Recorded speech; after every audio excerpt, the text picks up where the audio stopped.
भरी कितनी भक्ति की शक्ति जहां में, को झंडा झुकाना पड़ा है।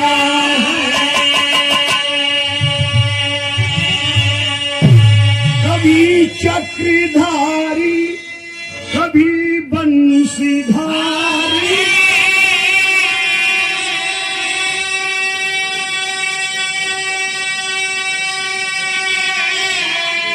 अरे बन करी गदाधारी आना पड़ा है।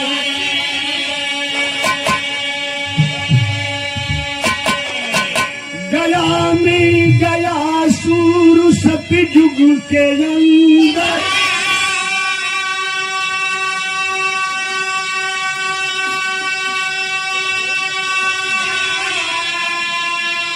अपनी तपस्या से हलचल मचाया।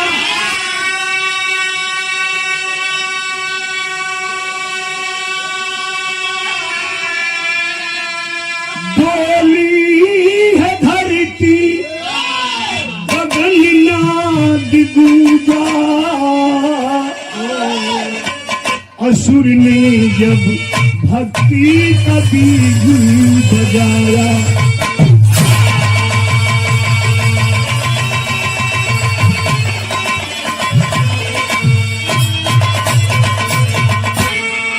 हमारे विराह के श्रोता भगवान सतयुग के अंदर त्रिपुरासुर का बेटा गयासुर अपने दाहिने पैर के एक अंगूठे पर खड़ा होकर 10,000 बरस भगवान श्री हरि की तपस्या किया।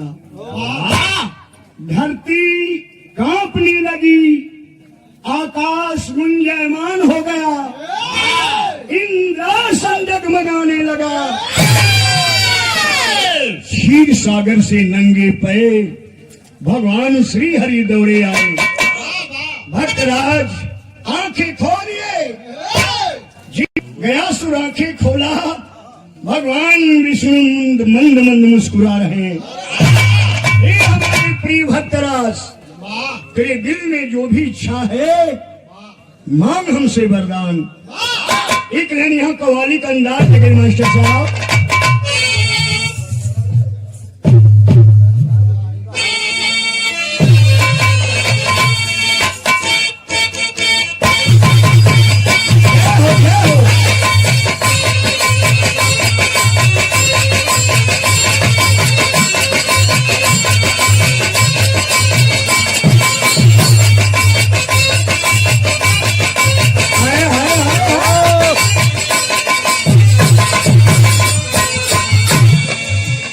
₹100 का गीत है बा।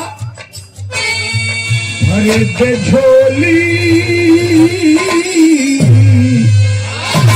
अरे भरे दे झोली मेरी या मोहम्मद,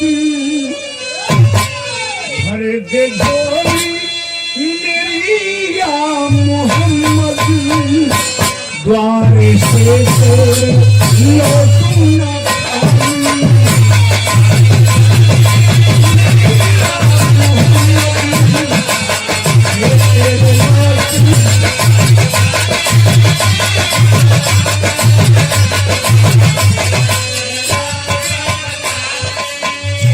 लेकिन भक्तराज गयासुर कह रहा है,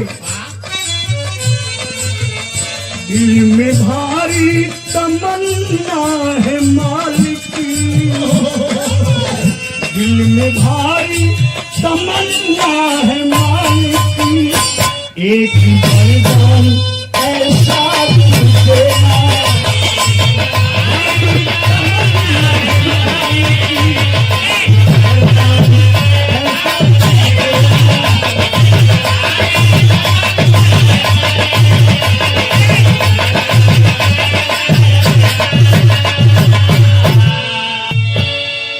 गयासुर कहता है, भारी दिल में तमन्ना है मालिक।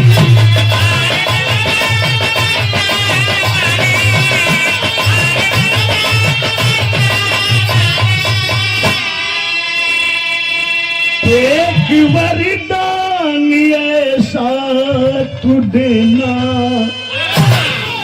हाथ जिस पे पड़े मेरे मालिक, हाथ जिस पे पड़ा मेरे मालिक, पापियों को भी जन्नत है देना, जिस पे पड़े मेरा मालिक, पापियों को भी जन्नत है देना।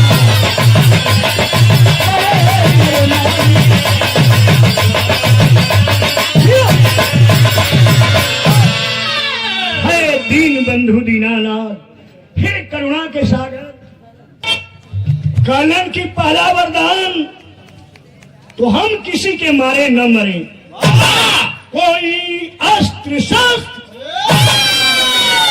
कोई विद्या हमारे ऊपर असर न करे। भगवान कल की ऐसने हुई और किसी भी देवता दानव असुर ऋषि मुनि का कोई भी अस्त्र शस्त्र हमारे ऊपर असर न कर पड़े, असर न करे। और दूसरी बात कि जेके हम छुई वो चाहे पापी से महापापी हो, वो सीधे स्वर्ग में जाए। भगवान कलम भक्तराज एवं मस्त, भगवान का अंतर ध्यान हो गए लेकिन नजम लगा। तब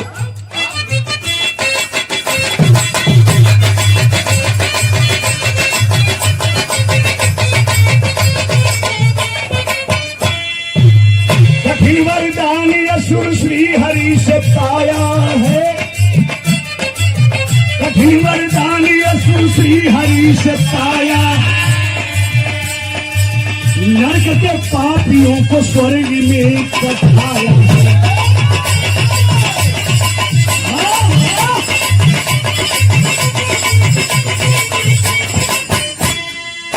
नरक खाली पड़ा, स्वर्ग में खेलम खेल हुआ,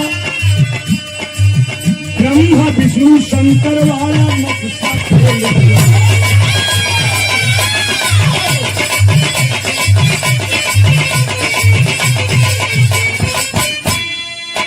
दौड़ दौड़ के जेके पावे छुए गया सु आगे के छू दे, वो कितनो बड़ पापी रे तो सीधे स्वर्ग में जा।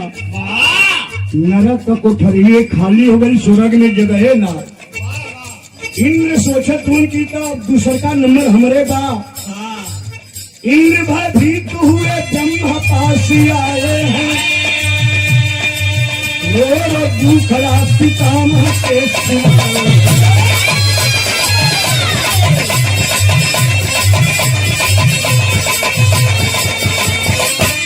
इंद्र महाराज कहने की ऐसा वरदान पागल बा गया सु नौकरा ऊपर कनो अस्त्र शस्त्र का प्रभाव हुई, और नहीं केहू के मरने ही मरी।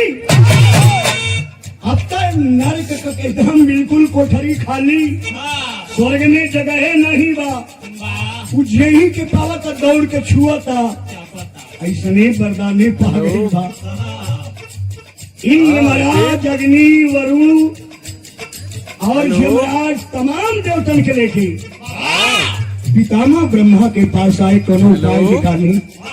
खाना की बनौले तो हम ही हैं लेकिन उपाय काम ना करत। हेलो भगवान विष्णु का भक्त है, तो चलिए उनके पास चला गया।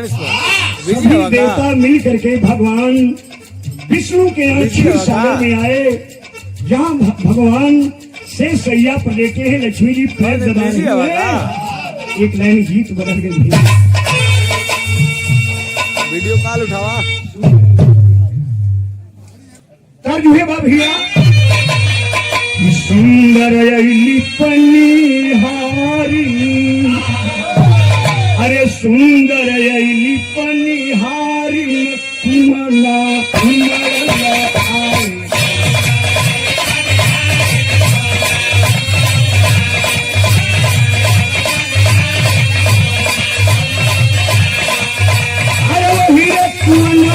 कोई कोई मरा,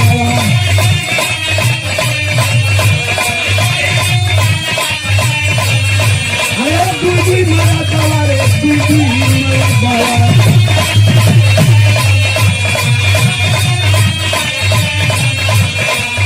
अरे एक लखन करा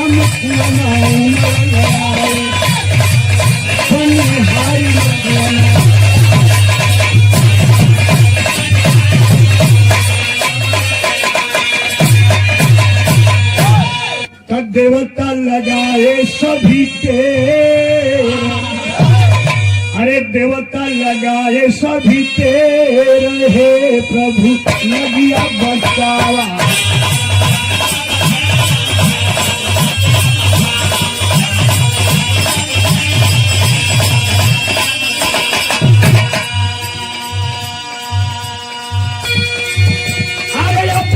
भटिया से रुए बचल,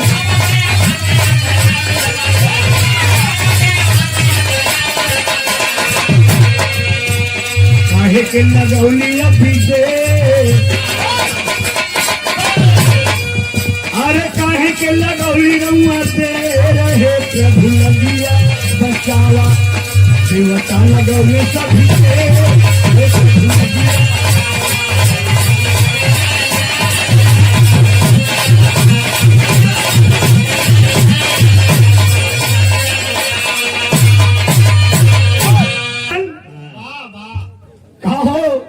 ब्रह्मा जी तो के कैसे डर सतावे लगल। अरे वो हमारे भगत था, आज जन कल्याण न कर था, जेके छुआ था वो स्वर्ग में जा था, ओकर पूरी दिन दुगुना बढ़ा था। कहा कि ये सरकार उतर जना था कि समस्त ब्रह्मांड का अधिपति बन जाई। कहा कि ते में का दिक्कत हिया, कहीं कर तपस्या कैसे हो रोका। हंसने लगे भगवान, वो किसी के मारे मर नहीं सकता है, उस पर कोई अस्त्र शस्त्र नहीं काम कर सकता है। एगो उपाय है, धर्मराज का बिटिया विश्व कला तपस्या करत ही पति पावे खातिर, और ब्रह्मा का लड़का मरीच मुनि भी तपस्या करत हो सुंदर औरत पावे खातिर। तो हे देवता लोग, आप लोग जा और विश्व कला के यहाँ भेजा मरीची मुनि के, जा मरीची मुनि का लोग सिफारिश करा, तब ये तोहरों का कल्याण हुई। देवता लोग मरीची मुनि क्या है, ऋषिवर हम देवताओं का आपकी शादी करने पर ही कल्याण होगा। कहना कि हमारा तो मन ना रहने लगती, जब लोग तो ना के चिपोरत हुआ तो मर्दवा स्वार्थी आदमी हुआ न, क्योंकि तपस्या करे देवा, लेकिन शुद्ध से रहे देवा। गैयन मरीची मुनि जहाँ विश्व कला तपस्या करे थी, एक लाइन गीत लगे भी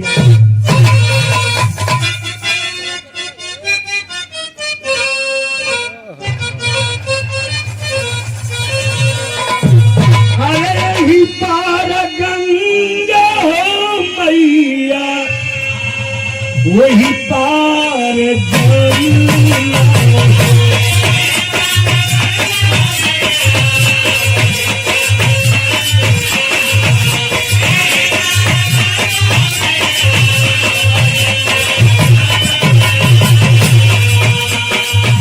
आप लोग सुनने हुआ मरीची मुनि विश्व कला जहाँ तपस्या करते गई और कहना था, हरी जवनिया मचले, हरी जवनिया मचले, साथ की जोड़िया।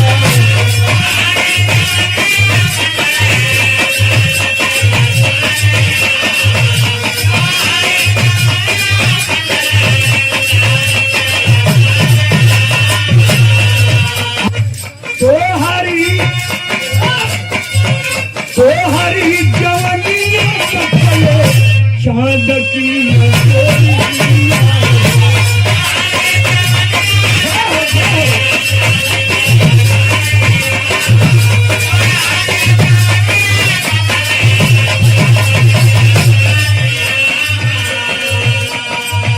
चमके दिल के हुस्न के बिजुरिया रंग।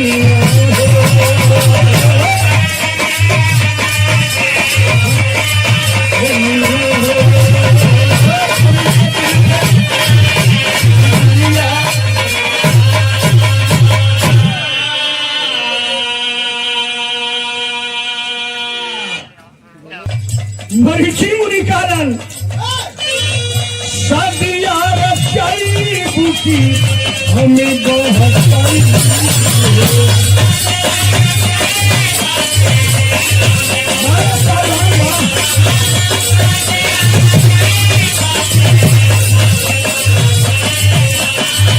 दुल्हा बनई तुझी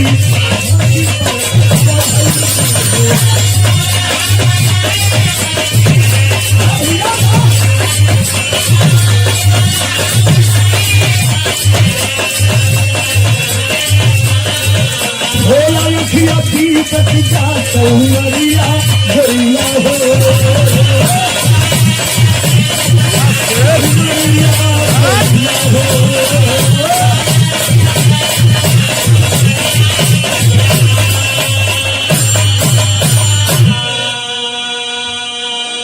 विश्व कला सुरेंद्र भैया आँख खोलस देखलस तो लगा था कि चेहरा से एकदम सूर्य का रोशनी तपत गया। मन में सोचा थे कि दुल्हा बनावेला तो ये हो, लेकिन डायरेक्ट हम कैसे कहें कलश के अगर हमके चाहत हुआ मर्ची बात कर आप रूदार मेहरारू ये कही कन्हैया भैया कि हमके अगर चाहत हो तो जा हमारे गार्जियन हमारे बाप से बात करा। मर्ची मुनि गईलन संग में देवता लोग भी गईलन भैया बियावा कहीं करबे करवा धर्मराज बढ़िया मरीची मुनि हवन ब्रह्मा जी के लड़का शादी कैदा के और शादी कह दहलन मरीची मुनि और विश्वकला शादी के बंधन में जुट गए तो शैली में लिखा था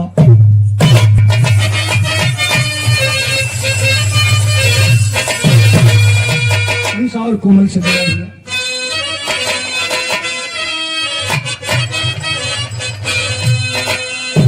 भैया जवनिया जब अंगारा बन गई अरे टूटल कंठी माला भूलल भाव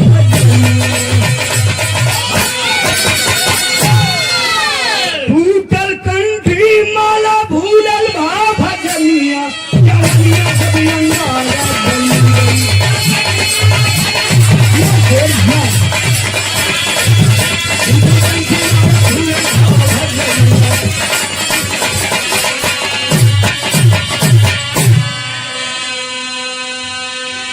दुलही बन के विश्वकला मरीची मुनि का कुटिया पर गईली।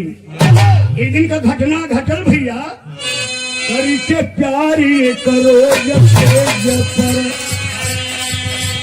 सो गए मुनिवर पैर पसा भोर हरि की बेला पहुँचे ब्रह्मा मुनि के द्वार अरे गड़बड़ झाला भयल सोची में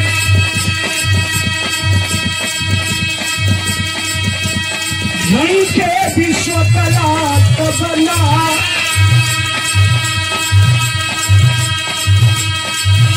अरे घायल से जिसे सोए पति है तब घायल से जिसे सोए ससुर खड़े हैं जिसके द्वारा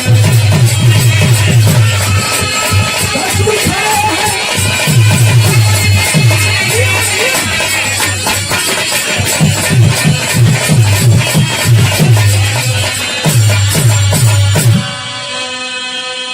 मरीची मुनि सुतल हुन पैर दबाव थे विश्वकला इतने में ब्रह्मा जी आके द्वारी पर खड़ा हो गई ने सोचते विश्वकला तो हमारे फर्ज है कि जे हमार पति कभी पिता है ओकरे सेवा में लग जाई।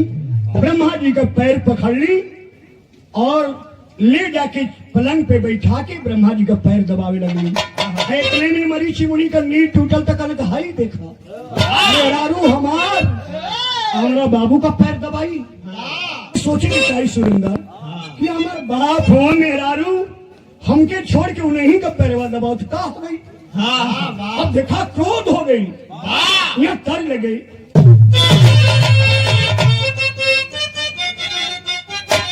हाय हाय हाय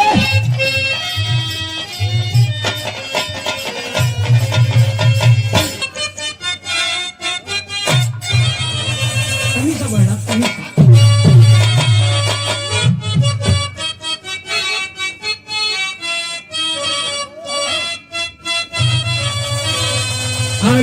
कवने सहारिया में बाजे ले सारा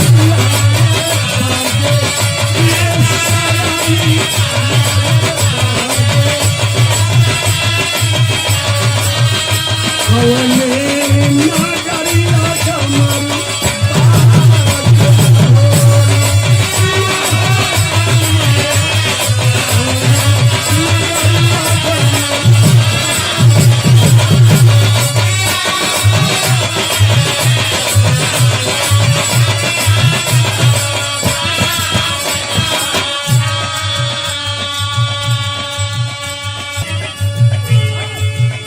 वो धावा में चला कल मुनिया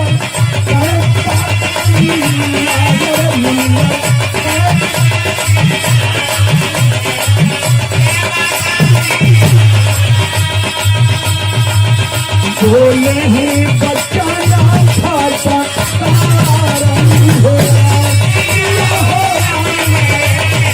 बोले हैं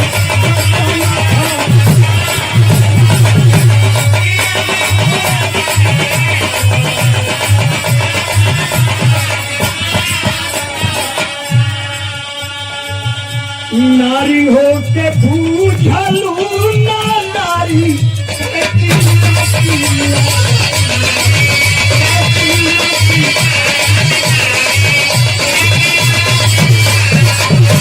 नहीं मनवा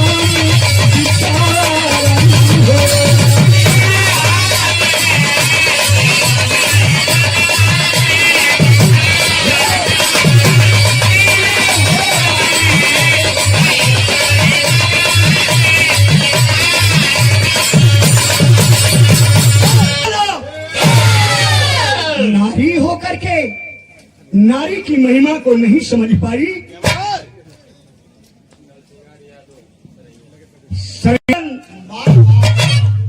बाटे हमर साथ सीधा बनी सही है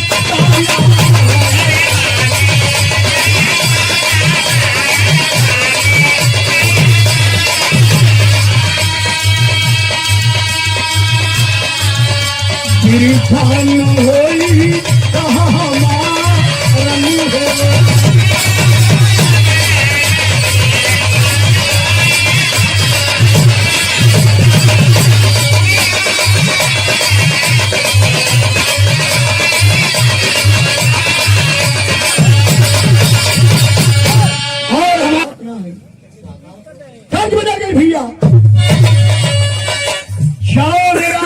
भैया विश्वकला तुम पत्थर की सीरा बन जाओगी। की अच्छा तुम्हारा बाबू का सेवा कैली तो हमके सजा देत हुआ कि पत्थर का सीरा बन जाए। तो हमरो एगो बात सुना कज बदल गए भैया की बाली और झुमका भूलाएगा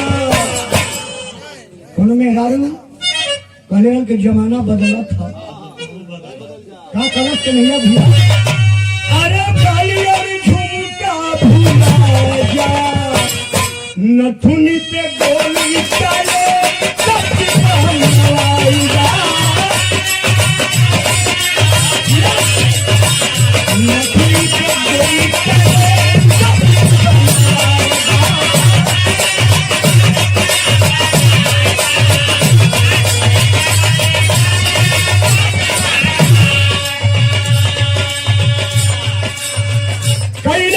विचार हला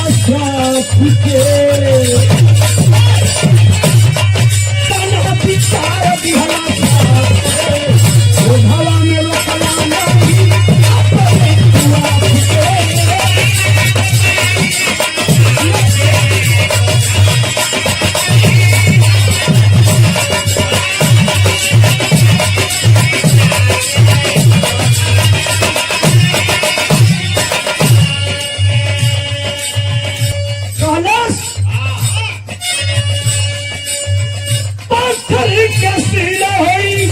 जबकि मरतना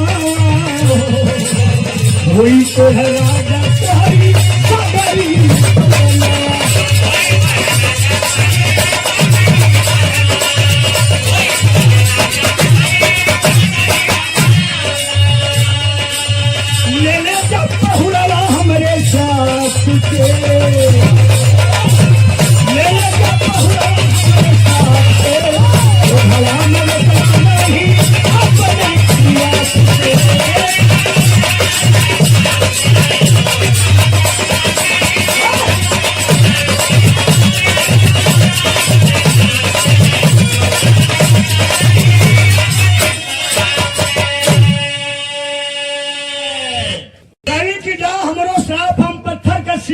जाए तो तोहरो पूरी शरीर में कोड़ हो जाही। अच्छा इतना कही के आज तक ये विश्वकला जाकर भगवान की तपस्या में लीन हो गई। कवि जी लिखत हुआ भगवान सुरेंद्र बाबू प्रकट हो गई। करण की मांग बेटी मान तो मन में इच्छा बा तब विश्वकला ठानी तप जाके पीछे बनाने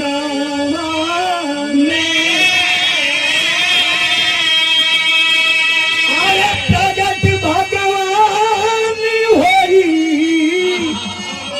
गईले सभना।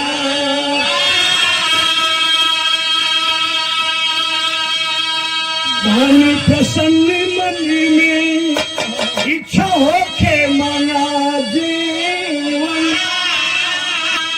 अरे पूरा करब बेटी तोरी मन के सापाना।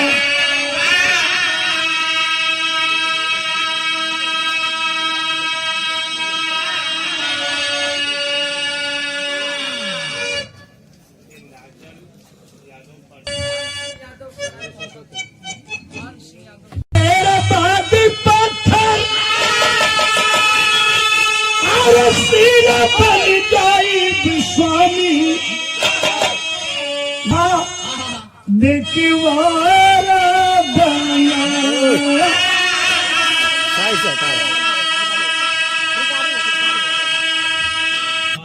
हम कल के आए हो दादा तो प्रधानवे गायब हो गया। बहुत बहुत भैया के प्रणाम। कलश की कुछ देर के बाद हमारे पति का श्राप लागू हो जाई हमारे शरीर पर, पत्थर का शिला हो जाई। विश्वकला की जब हम पत्थर का शिला बन जाए प्रभु जी तेगो काम कर दिया कि देवता पितरवासी हमारे ऊपर आई। अरे हमारे ऊपर तारे लोग आके पिंडा दाना।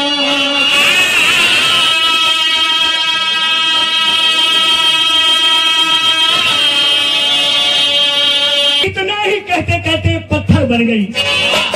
जब पत्थर बन गई एहवार गया सूर्य अपनी तप बल से पुण्य से पूरे ब्रह्मांड का मालिक बन बैठा। अब तक इंद्र के और चिंता भई कि हमने का जात है ये तो कुछ मंगतो ना हो लेकिन तपस्या ना बंद करो था। आज के छुआ था उसी देश स्वर्ग जाता थे कर पुण्य बढ़ते हैं। तब भगवान के लोग फिर गए। भगवान कहने के ब्रह्मा झूठे परेशान हुआ मर्दावा। आखिर ब्रह्मा जी सोचने लगे कि ये कुछ मांगेगा नहीं, अरे न हम ही चली कुछ मांग ले। गई ना ब्रह्मा जी कलक हे गया सुर तो हर काम पर उपकार कबा आमहू ये ब्रह्मांड का कल्याण खातिर को यज्ञ करता नहीं। ब्रह्मा जी गए गयासुर के पास बोले कि हे गयासुर तो लोक के कल्याण के लिए मुझे यज्ञ करना है लेकिन तीनों लोक में कहीं शुद्ध जमीन मुझे नहीं मिल पाई। तब कहना कि हम क्या करें कहीं तोरे शरीर से शुद्ध पवित्र तीनों लोक में कुछ मिलत नहीं बा तो हम तोरे शरीर पर यज्ञ के वेदी बना के और यज्ञ कर चाहते हैं। सोचना चेहरे बारे दुनिया के पितामह ब्रह्मा जी हमसे कुछ आज मांगत हुआ। उत्तर के मुंह कटे गयासुर लेट गई और ब्रह्मा जी यज्ञ के वेदी बना के कन्हैया भैया 3 साल की छाती पर आगी बरथा होम करत रहा। बारे हमने का पूर्वज कभी जी हमने का इतिहास स्वर्ण अक्षरों में लिखे लायक था। आज हमने का पूर्वज तीनों लोग के कल्याण के लिए उत्तर के मुंह सुत गए और 3 साल जगह छाती पर आगे बढ़ल हो। जब इनका यज्ञ खत्म हुई ओकर देहिया हिले लगल। अब इनका प्राण जनबा जना की अब निकलल तब निकलल ये भैया जब दे झाड़ के उठी तो हमारा विषय में का सोची जे करे करेजा पर 3 बरस आगे बढ़ल तो कर लगे भैया।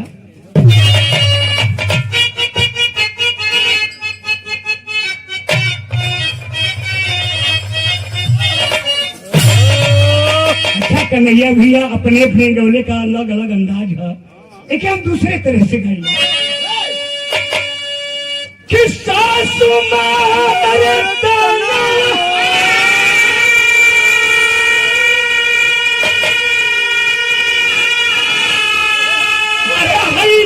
दिया मारे तना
भगवान विष्णु के याद करें प्रभु अब जल्दी कुछ आदेश करा।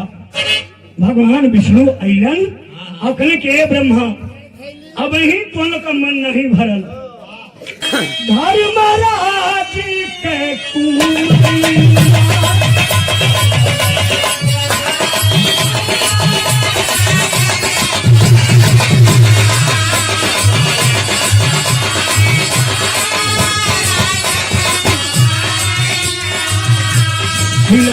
बनाया ताकि मर्ज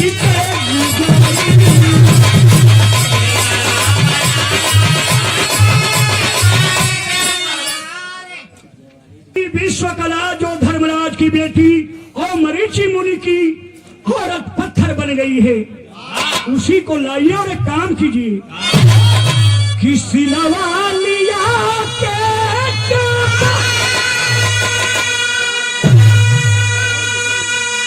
असुर के पदनिया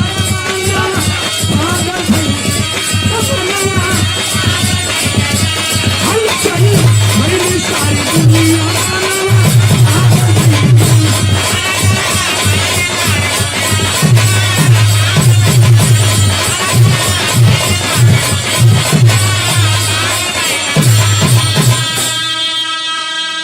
लगी लिया के वही पवित्र शिला के एक गयासुर के शरीर पर दबावा लो देवता लोग वो पवित्र शिला के लिए जना का नाम धर्मशिला रहल कन्हैया भैया लिया के वही असुर के गयासुर के छाती पर लोग रख रहे तब होकर शरीर का हिरल बंद नहीं भई तकला की जितने 33 कोटि देवता हैं अपने हथियार सहित इस धर्मशिला पे वास करें और खुद भगवान विष्णु गदा लेके वही गयासुर के छाती पर विराजमान भी लगा। गयासुर सोचलस कि जेकर हम भगत हैं हमारे छतिये पर दर्शन देत हुन तो हमके उठले के का जरूरत है। ए भैया तभी से एक भगवान का नाम गदाधारी पड़ा और गया के नाम गयासुर के नाम पर बहुत सुंदर शहर गया बसवाए और धर्मशिला वहां से प्रेतशिला का नाम धारण कर ली।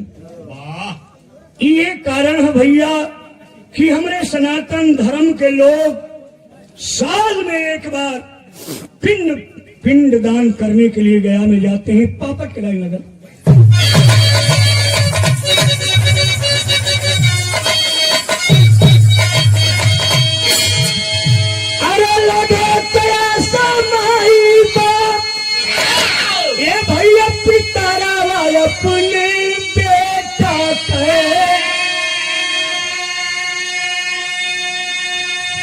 नहीं रही आले करके असारा अपने बेटा।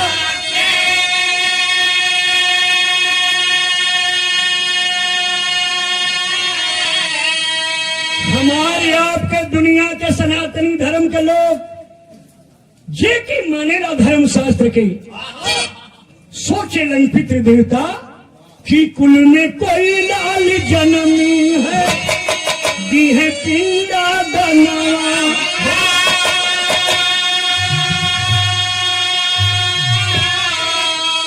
और गया क्षेत्र में पिंडा पाके छूट जाई बंधनवा।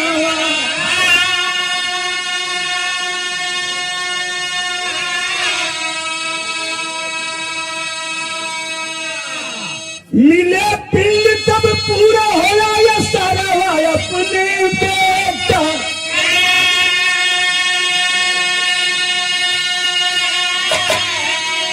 अपा के पिंड तब हो जाला उधरवा अपने बेटा।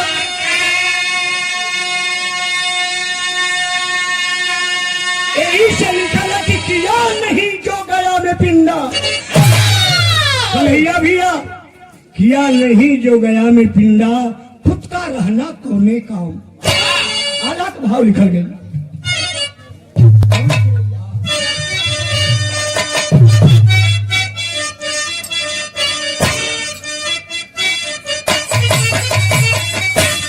कि हाय राम जी सीता यस तिरियावा नहीं, सीता यस तिरियावा नहीं मिली है दुनिया में बाबू।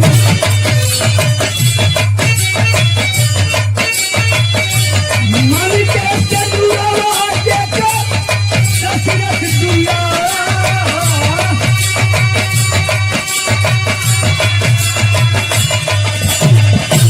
हर समान कोई पिरे पिरनानी है।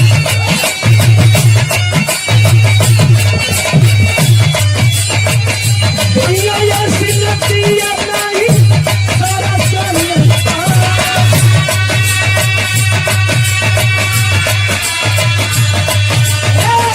सारा तेरी भावना भागत भारत की।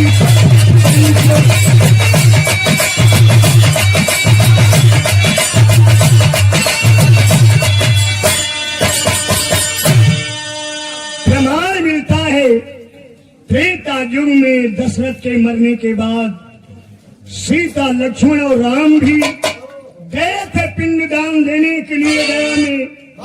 पिंड का समय कन्हैया भैया खत्म हो रहा है। भगवान राम लक्ष्मण चले गए कुछ शहर से सामान लाने के लिए। हमारे साथ में प्रमाण मिलता है कवि जी की दशरथ जी प्रकट हुए और कहे कि हे बेटी सीता पिंडदान का समय बीत रहा है। सीता जी बालू का पिंडा देहलीन और फाल्गु नदी के गाय के ब्राह्मण के साक्षी मान के। और प्रमाण मिलता है कि बालू का पिंडदान से तृप्त होकर के दशरथ जी को मोक्ष हो गया। भगवान राम अयन सामान लेके कहीं पिंडवा तो दे दहली कहीं कि देखलस कहीं कि फाल्गु नदी साक्षी बा की गाय साक्षी भाई ब्राह्मण साक्षी हवन। भगवान राम के डर से फाल्गु नदी कलर हम देखबे ना कैली। सीता जी श्राप देने की तोरे जिंदगी में आज के बाद तोरे अंदर पनिये ना हुई खाली बलुए भरल रही। ये भाई गया गही खाली बालू फाल्गु नदी में कभी जी गैया के श्राप देने की करे तोरे सामने हम पिंड दान देने झूठ बोल देली तो जो तय कल युग में बिष्टा खैबी। और ब्राह्मणन के श्राप देने की हमारे सामने भगवान के डर से झूठ बोल देला लोग तो जा भिखिए मांग के गुजर लो करवा। प्रमाण मिलेला भगवान कृष्ण भी युधिष्ठिर भी गए थे अपने पुत्रों को पिंड दान देने के लिए। आज भी भीम के घुटना का निशान वही प्रेत शिला पर बनल बा गड्ढा। यही से लिखा गई कि गया सूर्य मरी भई ने अरे भया के नगरिया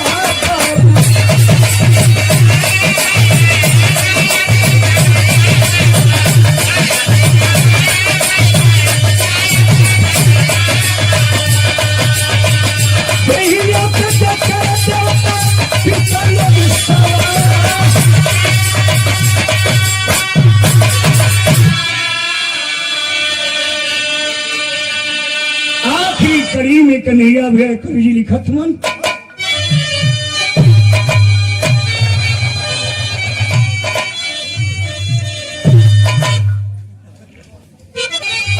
अरे भरी में सुगना पिजरे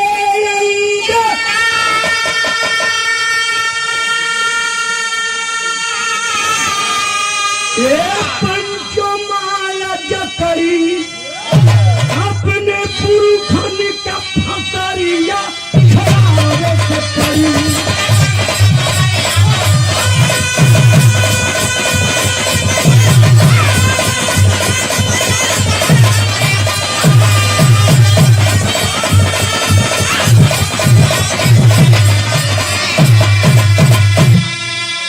और ये हमार बिरहा सुना था भैया। ये बिरहा बोला का मतलब एक बात है, आप लोग से हाथ जोड़ के प्रार्थना है कि जियते माई बाबू के सपनवा पूजा वाला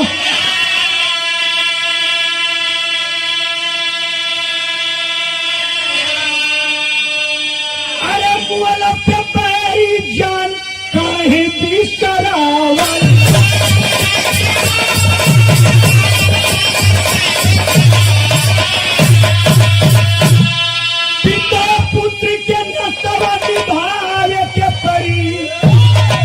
अपने पुरखन के फसरिया छोड़ा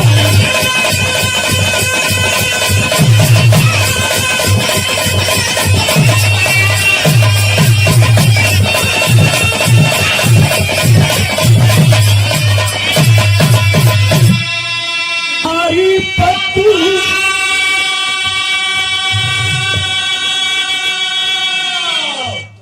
बिहारी पत्तू जब तक धरती आसमां अरे थे पर गया क्षेत्र में हुई पिंडाता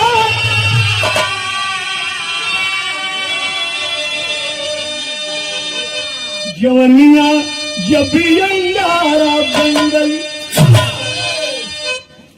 जब भी अंगारा बन